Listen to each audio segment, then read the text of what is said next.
In this video I am measuring voltage, current, power, and energy values using PZEM sensor ESP32 16x2 LCD. After switch on the device, it will start to show the values. Please watch full video to make this project.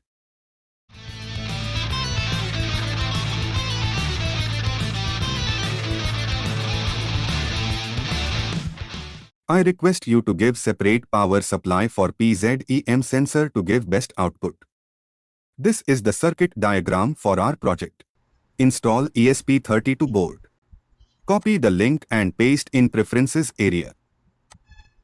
Open Board Manager. Search ESP32 and install this board. Open Library Manager.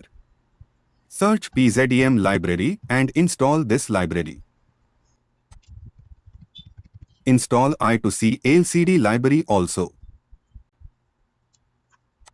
Choose your board and proper port number. If you do not know the port number, see in Device Manager.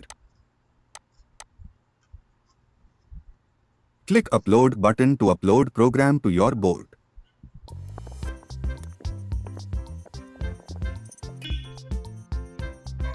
After uploading, open the serial monitor and choose the correct baud rate which is given program.